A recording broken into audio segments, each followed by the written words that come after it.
Welcome to another episode of Culinary School Stories, the bi-weekly podcast that is dedicated to sharing the stories of people around the globe whose lives have been influenced, impacted, touched, and or enriched, for good or for bad, from their culinary school experience. Hi, my name is Colin Roche, and I'm your host. Thanks for joining us today. You are an important part of this show, where we ask the question, what's your culinary school story? So now, without any further delay, let's meet today's guest. So my guest today is John Noble Masi, and we're very excited to have you here. It's our pleasure to have you on the show. I want to say welcome right off the bat, and thank you for coming on the show.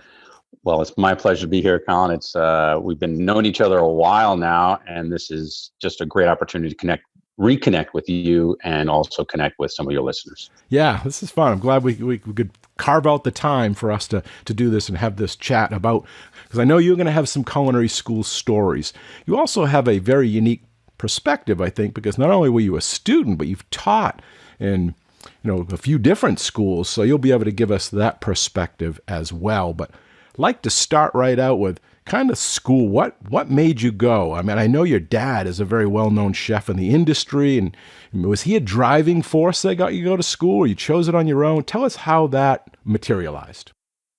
Yeah, I think, well, I had a natural affinity for cooking at a very early age. I was cooking with my dad for years.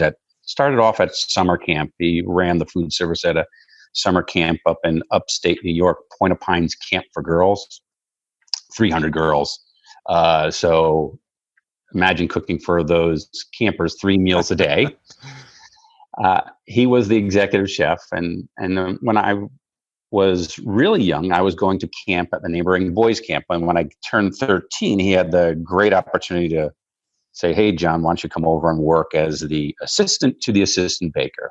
And the assistant to the assistant baker, as you might imagine, did very little baking and a whole lot of pot washing and muffin tins and cake tins. So that kind of indoctrinated me into the business. But at the same time, my dad said, if you want to do something else, by all means, do something else. If you find that your passion is still with culinary, then pursue that. If you don't pursue that, then it's an incredible life skill and you won't regret going to culinary school. So he kind of nudged me in that direction, but by no means pushed or forced me to do that. It was something that I had a lot of passion for from a very early age, and that he just reinforced. He gave you the out if you wanted it, but was hoping that you would. Absolutely. Absolutely. I know he was is and was proud of me for that. Now, you went to the Culinary Institute of America in Hyde Park. Did you look at any other schools first, or was that it? That was the one you were going to go to? Well, when I also had the benefit of my father obviously being associated with the school. When he passed, he was associated with the school for 50 years, but at the time he was director of education, and children of faculty had free tuition. So there was no other school that I considered or even looked at. For many reasons, including it was a half mile from my house, and you and I are of the generation where maybe our parents said, "Well, we walked to school, 3 miles and 10 feet of snow." Well, I genuinely walked a half a mile in snow sometimes to my first year of culinary school. So, had you been to the school or been on the campus before you enrolled, or was that first day the first day? Oh, I have. You talk about stories. I could spend the whole hour talking about stories of me going to the campus, either on my own or visiting with my dad, taking friends to some of the school's on-site restaurants. One of my best friends, Ron Hicks, and I used to go over, and as students, you're required to cook in the restaurant classes. So as a high school student, I went over there with my friends and would enjoy some of that for lunch or dinner. And so I was very well acquainted and walking the halls of the school and being familiar with lots of the chefs there as well. I grew up around chefs, many certified master chefs. Actually sat in over my dad's shoulder as he judged the certified master chef competition. Awesome. So it was, I basically grew up at the school. Now, did that put a different level of pressure on you since all the instructors knew you, they knew your dad, and you were there? And did they have any, more expectations of you? I think there was certainly a higher expectation of me. I generally put the higher expectation on myself, and I never, the majority of the time at school, I felt nothing but warmth and that from the instructors. There was probably one or two that may have not personally liked my dad, that I think maybe took things out on me. But I don't focus on those. I focus on on all the really awesome people that know and love my dad, and that as a result of that, it was a pleasure to have me in class and a pleasure to have them and teach me more formally than what I had been already exposed to, either on continuing education trips with my dad or volunteering for other chefs' events, that stuff, kind of stuff. What was your best class and what was your worst? Oh, goodness. Well, my best classes was American Regional Cuisine. That was taught by Chef Bill Reynolds.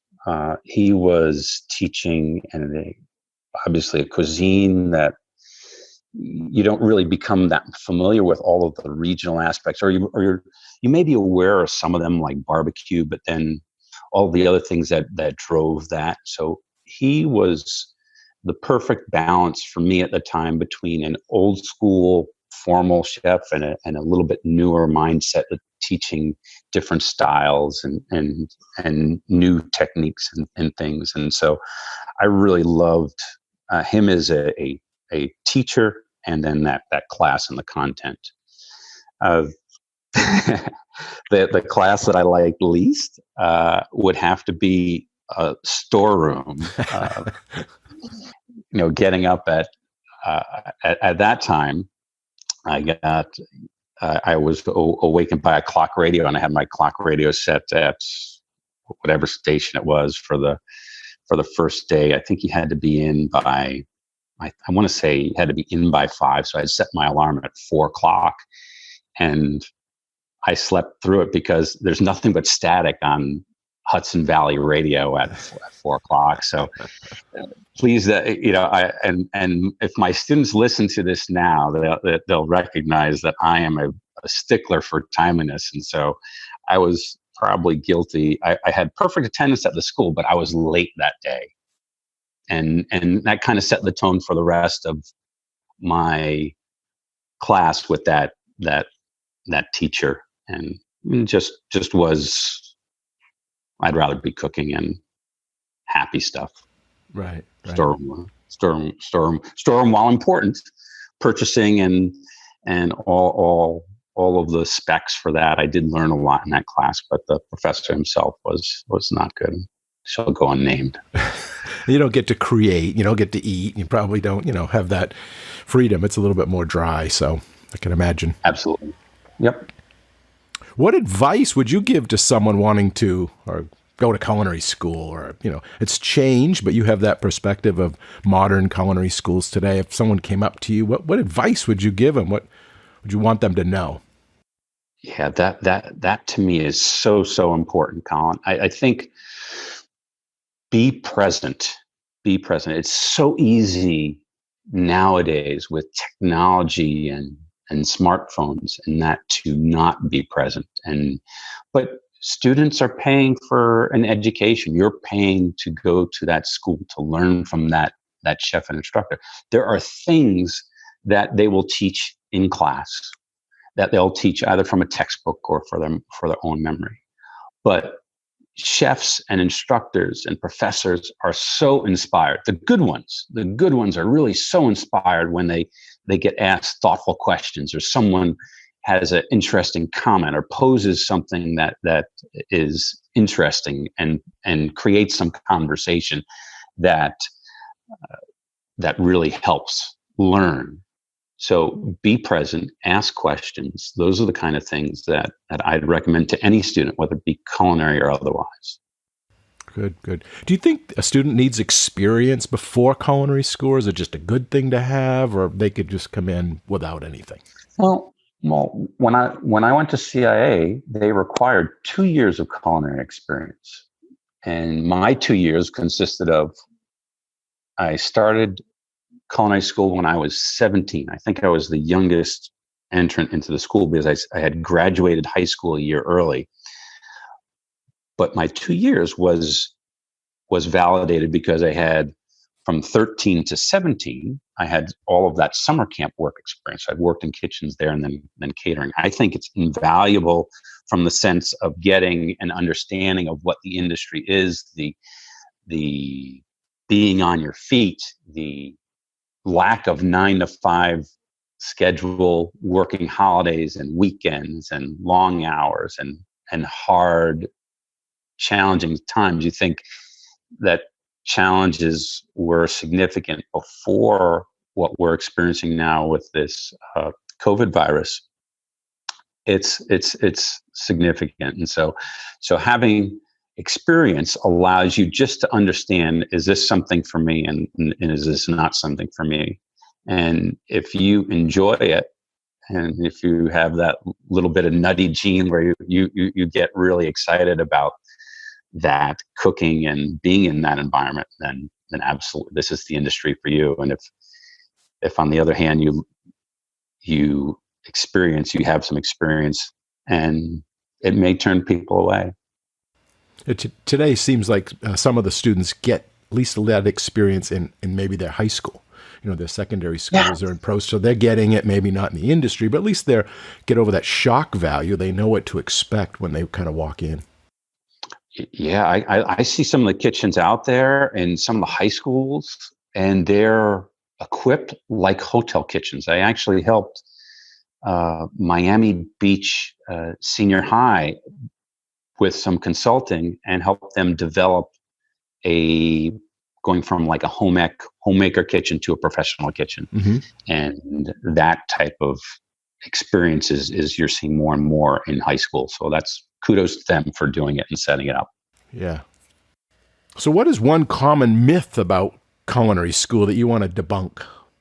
I'm not sure if it's a myth. When I think about the perception of chefs, when I was growing up, your first experience of seeing someone in culinary or that's serving you food is like the lunch ladies or the lunch men and women in the school cafeteria when you're in grade school. And that school food service is not necessarily or at least at the time was the best impression. I think school food service itself has changed significantly, improved going absolutely in the right direction in some of the farm fresh foods that you're starting to see now, and the changes, some of the diet programs that you'll see in schools. So that was my experience growing up. I think the experience of today's students, they see Food Network and they see Emerald and they see Giada and they see all of these celebrity chefs. So the one thing that is a myth or at least a misconception is not everybody can be those folks.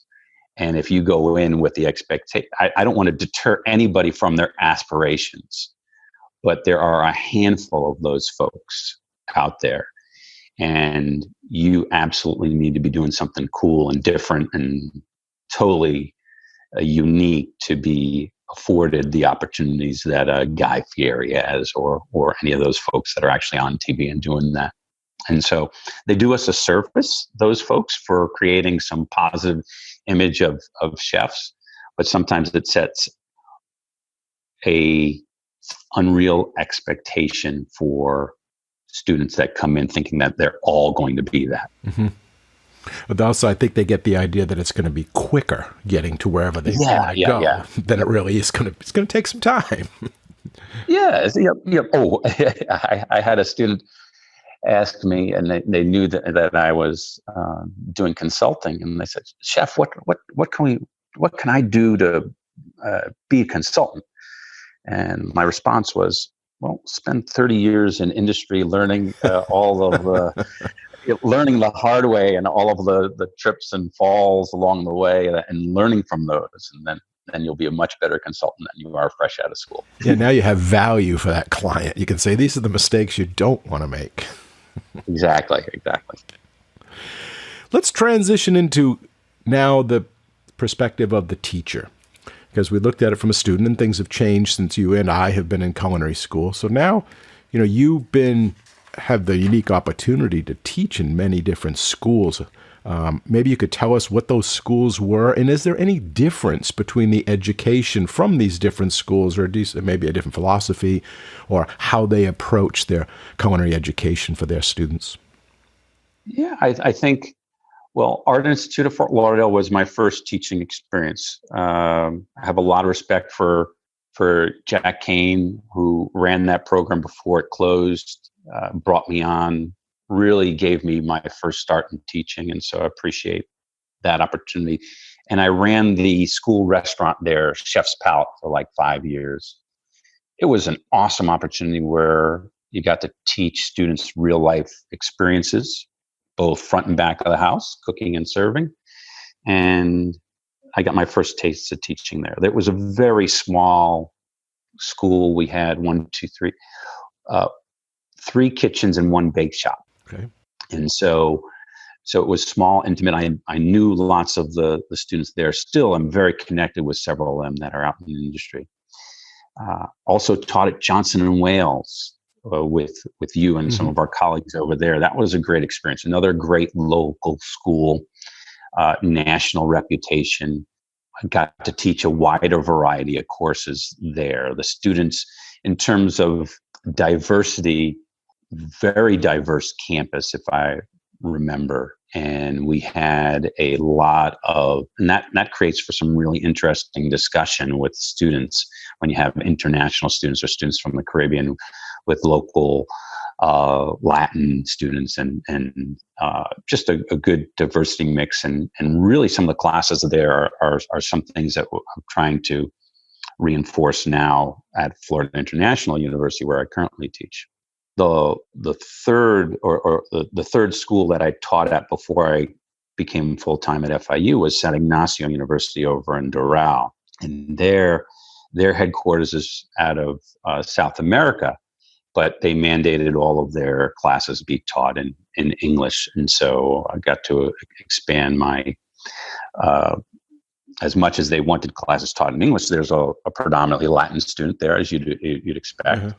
And so the freedom that I was given by the program director was very much appreciated in how I ran my classes. And again, it was a smaller school, even smaller than the Art Institute, but they also did some really nice things. So I had all those great experiences before I started Florida International University, where I've been teaching primarily culinary.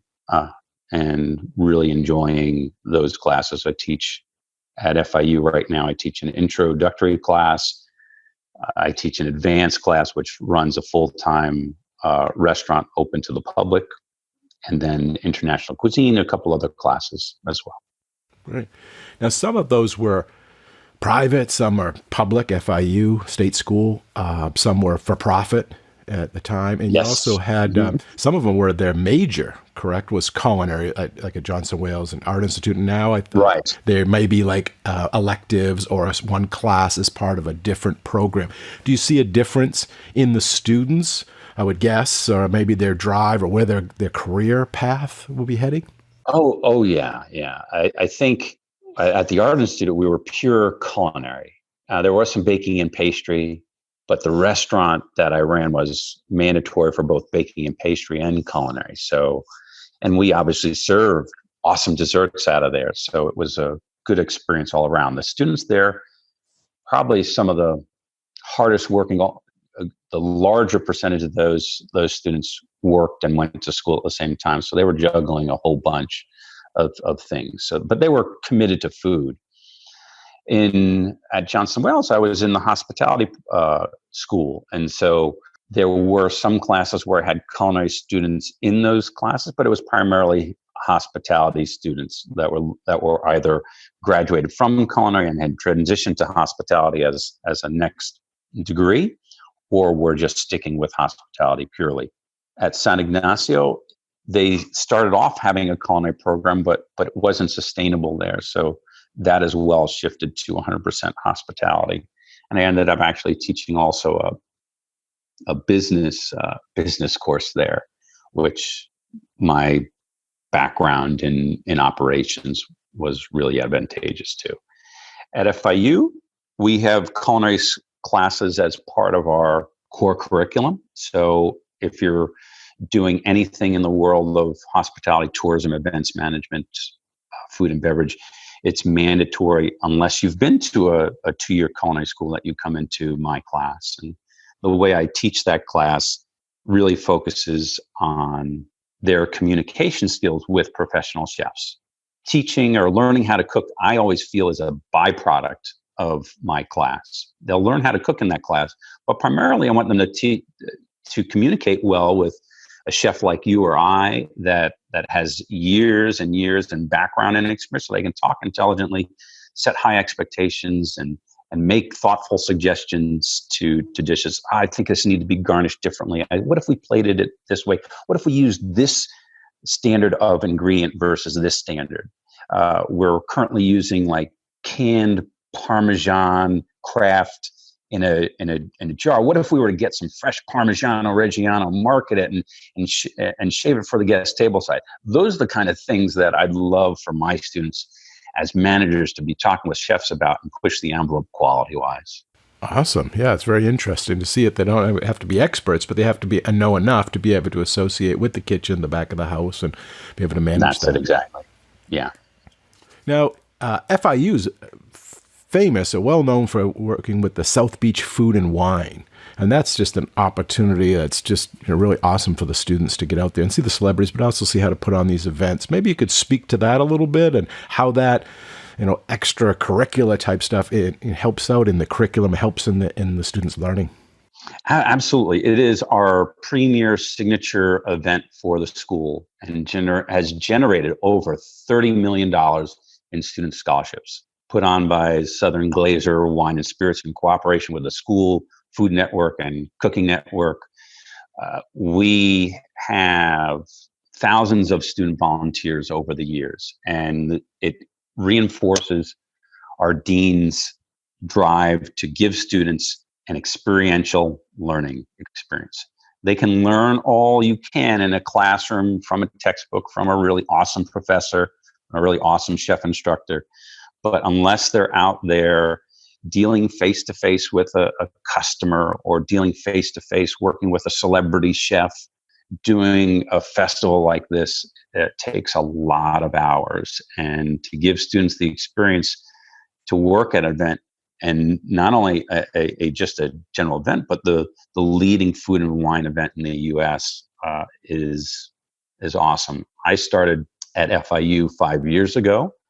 And so the faculty has been charged with owning different events. Myself, I own an event called the Best of the Best. So I'm very involved with the events team from Southern Glazer. We coordinate chefs, celebrity chefs, local and coming in from out of town, providing them student volunteers, getting them set up. The Best of the Best takes place at the Fontainebleau over on the beach. So making sure that they've got everything that they possibly need to put on an awesome food and wine experience. And so from an experience perspective, students that volunteer just get immeasurable amount of knowledge from that. And they get to work hand in hand with those stars, right? The Food Network people are there, right? So that just must be, great for them, to have their pictures and their autographs and all that as part of their college experience. It's hugely motivational, and not only do they get the selfie with the celebrity chefs, some of those chefs actually go on to employ some of our graduates. One of our more significant successes is with Rachel Ray. One of our graduates is her vice president of operations for all of her products. Wow. And so that's a huge success. And we've got plenty of others, but that is really one of the ones that we can kind of hang our hat on and say, wow, it's not just a window dressing and the chefs that students work with and the different celebrities and that actually really love our students and they go on to hire them. Thinking about culinary school, from your perspective or current students, would you do it again? Is it worth it? And the time, the money, the cost, would you do it for yourself personally? And well, yours was a little bit discounted, your dad being faculty. Yeah. But if you had to pay or someone was going to go through that, how would you advise on that? Oh yeah, if I had to, even if I had to pay, it was the best 2 years of my life. It was the best 2 years of my life because imagine waking up every day and just going in and cooking and learning, and that experience and working. I say working, but going to school along with people that share that same passion. And as a student, you have the pressure of grades, but you don't really have the pressure of that you have as a mature adult with either family responsibilities or, I mean, certainly some students have that. And those students I have the utmost respect for if they're juggling those things. Mm-hmm. But for me, it was the best 2 years of my life. I learned so much in going to culinary school. What I would recommend is going on to get another degree. At the time, for me, I graduated culinary school, and then I came down to FIU as a student. So I'm an alumni as well. Got my bachelor's in hospitality and then a master's in business. My mom would love for me to go to get my doctorate, and now that would come in pretty handy. But at the time, I was like, Mom, I want to go to work, and so I didn't get the doctorate at that time. My dean is pushing me to do that, and I'm so never too late. Over the next year, yes, over the next year, I'll more than likely get that started. Part of my self-improvement plan. Good. Who are the 3 people who have been the most influential to you? Could be professional, could be personal, could be alive, dad passed on. Who is the 3 most, if you had to pick 3, most influential to you in your career or your personal life? Let's see. I guess 2 of them I worked with where I spent the most of my work experience with. I spent 15 years with a company called the Compass Group. The first mentor, one of my first bosses that I had the utmost respect for, he's still around, Jim Callis out of Chicago. And when he managed from a perspective of warmth and demanded respect and had huge knowledge. What sticks out with me, was his annual holiday Christmas parties at his home. So, and he lived in Kansas City at the time. So he flew all of the team into Kansas City where, really great. Whatever you did the whole year, there was a time, end of the year, to celebrate, and with great food and beverage at his home. So he connected with me on a professional basis, but more so on a personal basis. So personal and professional, that really was the first person that really connected with me like that. The second would be another person I worked with at Compass Group, who was my boss. I started off with Compass Group as a district manager, and then moved on to a regional manager, regional director, a vice president of operations, then was a regional vice president. Before I was a regional vice president, I reported to the then regional vice president. His name was Rick Jacobs. He was from the Netherlands, and just taught me so much about being a professional. I thought I was a good writer. I mean, we all think, chefs and teachers and culinarians all think you're the best at whatever. And the way he approached me and with my writing or how I manage people was so professional and thoughtful, with a genuine interest in seeing me improve. I improved my writing. I improved my management style with him, all while he had my utmost respect and as a friend. And so he's still a very good friend today. And I actually visited him over in Amsterdam. Oh, wow. Last May. So almost a year ago now. So it's great to have people that you connect with as friends and mentors. So the most important influence in my life is obviously my dad. He was pretty amazing. Yeah. So I consider myself very lucky. I had the privilege of judging a couple of competitions, Skills USA and a few other ones with him here in Florida years back, and he was a teacher and a mentor and a professional all the way through. Yeah, all the things that I had shared about with my other mentors, and that he was certainly the best father I could ask for. I was so lucky that when he suggested I teach, as part-time, and I said, kind of gave me the same nudge in the same direction, the way he nudged me into culinary school. Said, you know what? I was trying to start my own consulting company after I had left Compass Group. And he said, John, why don't you give teaching a try? It's something to do, and it'll occupy some of your time while you try to develop your business. And you can use, the students that you meet, they'll eventually be your clients. And so he always knew best. And he got to see me teach and teach and be successful at it. And that was my greatest reward, in seeing him happy that I was teaching, knew that I was kind of set. One of the things that I always appreciated about my dad was he always made things easy. You have to find someone in your life that makes your life easy, either as a parent or a friend or boss, a teacher, whether it be through communication, a genuine interest in who you are and the success that you have. The good people in your life make things easy.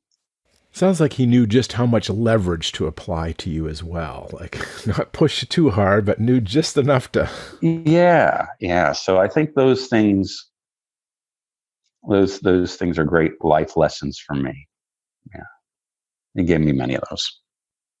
Let's talk about professional organizations. I know you're involved with the ACF. You're the president of the Broward chapter. How important is that for young people coming up through the ranks or culinary students to get involved in that? And what can organizations, CRE or any of these other ones that are out there that can have an influence on a student's career or their networking? Yeah, I think those kind of things are absolutely essential if you want to distinguish yourself, right? And so if you've got, as a prospective employer, you're looking at the same way, you were in band or you did sports in high school. If you're graduating college and you're part of professional organizations, or you're graduating a culinary school and you're part of a professional organization like the American Culinary Federation, the ACF, then that has more weight. And if two candidates are going for the same position, they're fairly equal, but one is a member of the ACF. They've participated in some of their meetings. They talk about fundraisers or other events that they've done at the ACF, while the other person has not. Then I think that lends more employability to the person, as well as personal growth, because you learn a ton of stuff at good ACF meetings, and we've been to meetings that are productive.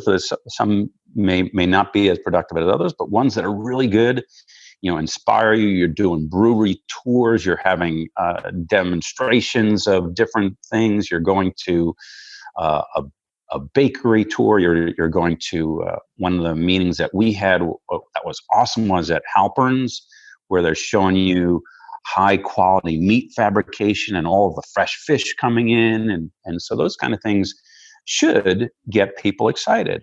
And if you go to a meeting and you go to one of those really good meetings, then hopefully that excitement will translate into knowledge for yourself and then employability or greater employability to a prospective employer. Just the people that are in attendance there, I mean, they have that opportunity to be sitting right next to an executive chef for, the Breakers Hotel or something like that, and they have Absolutely. that opportunity. So I think there's value there as well. Yeah. Where do you see certification? I know that many of these organizations have certification. It's a maybe a dual or a partnership with a degree, and is it important? And how would you recommend or mentor somebody through that process? Yeah, I think the ACF kind of struggles with certification. They continue to update some of their guidelines for certification, and I see tons of discussion on social media about the merits of someone going to get their certification. And 20 years ago, if you were an executive chef at a hotel, that level of certification was pretty much almost mandatory, that you needed to have some certified executive chef certification. Today's hotels, I would say that they certainly, it may carry more weight, but it isn't as mandatory as it was. Certification certainly adds something, and I think they are the ACF and national headquarters are really trying to work to make the process of getting certified easier, and while still maintaining a standard. So I would encourage anyone to pursue that, just as I would encourage anybody to pursue membership. And I think it's important. What are your thoughts on apprenticeship? How does that compare? Is it compare to culinary school, or is it they go hand in hand, or how do you see apprenticeship? I know that was something from in the past, and it seems to be it's being renewed now, possibly trying to get started again. Yeah, I think in general there's a renewed interest in the trades, right? As we're seeing more technology-driven businesses, and that just someone that can cook you a decent meal, and the trends are going towards more people dining away from home, at least up until the challenges that we've had here. Any vehicle that adds knowledge, including apprenticeship, is going to be helpful to your career and education. I'm not aware of any specific apprenticeship program that is local here that I could recommend. I know many classically trained chefs, senior chefs, that were classically trained in apprentice programs in Europe. And I would love for you to interview some of those chefs and get some of their thoughts about what the difference is in apprentice programs that they experienced versus what Great idea. What they did in culinary school here. And I've had to chew their ear a little bit myself, but growing up, I was either in the middle of Hudson Valley, New York. There wasn't any apprenticeship program for me as an opportunity. It was not only because of the relationship with the school, but I just wasn't aware of any, and it wasn't part of my menu of selections that I potentially could have chosen. What do you think is the future of culinary school? Well, culinary school, the good ones are awesome, right? So I think there's room for really good culinary training across the board. The unfortunate thing is that some good ones have closed. The Art Institute closed just this past December ago. The Cordon Bleu closed. It creates better opportunity for the schools that are doing really well. The future of culinary, I really recommend. There was another really good professor that I had that taught me in the MBA program at FIU, And one of his things was stick to your knitting, like, which was his paraphrasing for saying, do what you do best and stick with that. And if you try to be all things to everybody, don't do that, because you aren't going to be nearly as successful. Like stay in your lane. Stay in your lane. And so I can tell you that at Florida International University, we have culinary classes. I don't think we intend to have a full 2-year culinary program, and I would never recommend that to the dean. The culinary schools out there, the ones that are focused solely on culinary and just want to be the best culinary school in the planet, I think those will be successful. I think when I went to CIA, that's all they were focused on. They have expanded that program mightily. They've got bachelor's programs and graduate programs, and while those things may offer different selections to other people that may be looking for more, I always thought that my transition from CIA down to management school that focuses on the management school being the best was the best transition for me and the best training for me. What is the advice that you would offer beyond culinary? What's the life lessons for happiness and success? Oh, wow. I think self-awareness is probably the most important, right? So know what makes you happy. I've had job opportunities outside of South Florida, and I haven't taken them because I just love South Florida. I moved out of South Florida one time to move up to Tampa for a job opportunity. I spoke with my boss at the time, and he offered me the opportunity. I said, I'll move up there to grow and to learn and to change, but I'm moving up there with the knowledge, please, the first opportunity you have, bring me back. And he said, I'm probably going to be with a different company at the time. I said, don't worry. I'll still come work for you.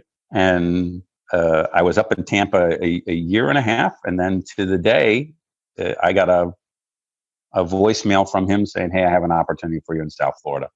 Come back. And so for me, my happiness, it was related to, the tremendous diversity of food that we have down here. I had my friends down here, the beach, access to any live theater or show. And so those things were most important to me in my happiness. And so self-awareness, know what makes you happy, and then don't compromise on that above all else. How do you make your culinary lab classroom experience different and geared more towards today's students? Today's students are a good bit different, right? With primarily the technology, with smartphones. And so during lecture, I require that they be put away, that I not see them, unless I want them to look something up in class. I'll ask them to use their smartphone. Let's look up is beef consumption up or down this year? By how much? Please, someone look that up and share with the rest of the class what that is. And so I'll use it as a tool in lecture. And then when it gets into the culinary portion of class, when it gets into the lab section, again, I want them to use it as a reference. If we're making strawberry shortcakes, they're more than welcome to Google what's the best strawberry shortcake presentation. I want them to follow my recipe when they present it and how they present it. They should look for ideas. And then lastly, and probably most importantly, I want them to take a picture of it. I want them to take a picture of it, because if in today's students, if you don't have pictures of something, it didn't happen. And so I want them to take a picture of it. I want them to tag me in their Instagram accounts. I want them to tag the school and the hospitality program so that they see what we're doing.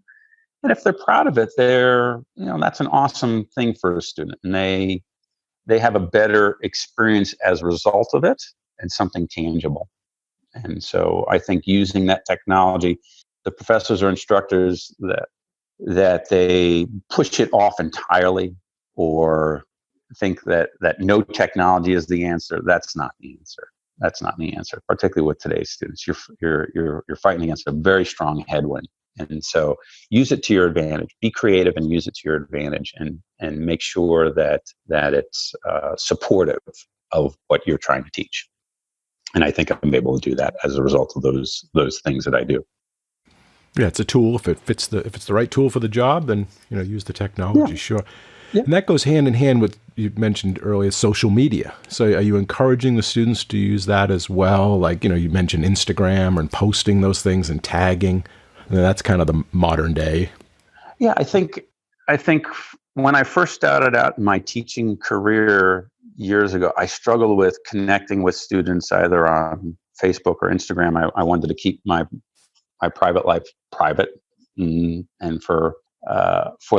I did that for a couple of years, and then students would be sending me requests to connect, and at a certain point, I said, let's embrace it, and by embracing it, I think I've grown. I am focused differently on my Instagram account, which is very FIU food focused, so that students just get a very good snapshot of what I'm doing food wise, what we're doing in the classroom, what the school is doing.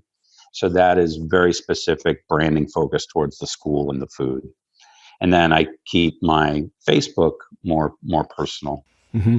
And that's 100% representation of me personally, as opposed to Instagram, which I would encourage the students to connect with and tag with. And so there's nothing that I wouldn't want them to mm-hmm. see there.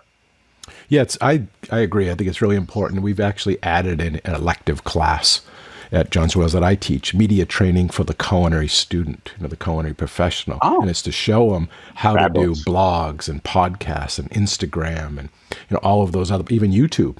So we're showing that there's, if you're going to own a restaurant or a food truck or a bakery, you need to get that word out. And this is a different type of advertising, marketing, and branding of you and your business. That's wonderful. So is there a question I should have asked that I didn't? Is there any one thing that I didn't ask you that you want to share? No, I think we've covered a lot of ground. I just, for me, the transition from culinary student, as I said, was the best 2 years of my life. And right now being afforded the opportunity to teach, I think is one of the most rewarding professions that you have. So in terms of those life lessons, do what you love, self-awareness, do what you love, and you'll never work another day in your life, right? So yeah. Okay, before we wrap up the show, is there any last-minute advice, anything you want to state to the students or future culinarians, future culinary students, anyone out there before we go? Yeah, I do.